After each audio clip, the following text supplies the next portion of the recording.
দেশের সাম্প্রতিক রাজনৈতিক প্রেক্ষাপটে এক অনিশ্চিত ভবিষ্যতের মুখোমুখি দাঁড়িয়ে আছে বৈষম্য বিরোধী ছাত্র আন্দোলন থেকে উঠে আসা নতুন রাজনৈতিক দল এনসিপি। আন্দোলনের মাধ্যমে সাধারণ শিক্ষার্থীদের প্রতিনিধিত্ব করে আলোচনায় উঠে আসা এই ছাত্র নেতারা এখন একটি নতুন বাস্তবতার সামনে।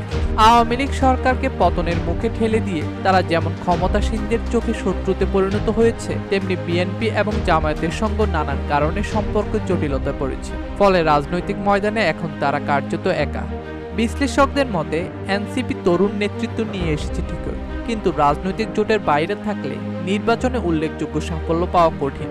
বড়জোর 1 থেকে 2টি আসন পেতে পারে, তাও যদি সংগঠনের ভিত্তি মজবুত থাকে। আসন্ন জাতীয় সংসদ নির্বাচন নিয়ে এখনই ঘরোয়া আলোচনা শুরু করেছে এনসিপি নেতারা। তাদের দুশ্চিন্তা, নির্বাচনের পরে যদি বিএনপি ক্ষমতায় আসে তাহলে তারা কিভাবে টিকে থাকবে। এনসিপির অনেক নেতা এখনও ব্যক্তিগত নিরাপত্তা ও ভবিষ্যৎ নিয়ে বেশি চিন্তিত, যা তাদের রাজনৈতিক অবস্থানকে দুর্বল করে দিচ্ছে বলে মনে করছেন বিশ্লেষকরা। তারা এখন এমন এক এক্সিট নিরাপদ ভবিষ্যতের নিশ্চয়তা খুঁজছেন, যেখানে দেশের রাজনৈতিক বা সামাজিকভাবে তারা প্রতিষ্ঠিত হতে পারবেন। এই প্রেক্ষাপটে আন্তর্জাতিক খ্যাতিসম্পন্ন অর্থনীতিবিদ ও নোবেল বিজয়ী ডক্টর মোহাম্মদ ইউনূস এগিয়ে এসেছেন। ডক্টর ইউনূস চান যারা সত্যিকার অর্থেই আন্দোলনের নেতৃত্ব দিয়েছে তারা যেন ভবিষ্যতে হয় প্রতিষ্ঠিত নাগরিক অথবা আন্তর্জাতিক ক্ষেত্রে সুযোগ পায়। কিন্তু এর জন্য দরকার রাজনৈতিক সমঝোতা ও তরুণ নেতাদের দূরদর্শিতা। তবে বিশ্লেষকরা বলেছেন, রাজনৈতিক মাঠে প্রতিষ্ঠিত হতে হলে শুধু আদর্শ নয়, সরকার কৌশলগত অবস্থানও এনসিপির সামনে এখন বড় চ্যালেঞ্জ। নিজেদের স্বাতন্ত্র্যতা বজায় রেখে কিভাবে বাস্তব রাজনীতির ভিতরে টিকে থাকা যায়। হাসিনা বিরোধী একটি অংশ এখনও এনসিপিকে নতুন আশার প্রতীক হিসেবেই দেখে, কিন্তু রাজনৈতিক বাস্তবতা সবসময় আদর্শের অনুকূলে যায় না।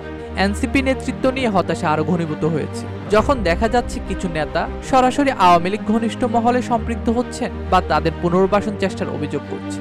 আন্দোলনের সময় যারা শাসক গোষ্ঠীর বিরুদ্ধে সোচ্চার ছিলেন, আজ তাদের কেউ কেউ সরকারি চাকরি সুবিধাভোগী পদ বা ব্যবসায়িক প্রকল্পে জড়িয়ে পড়েছেন বলে অভিযোগ উঠেছে।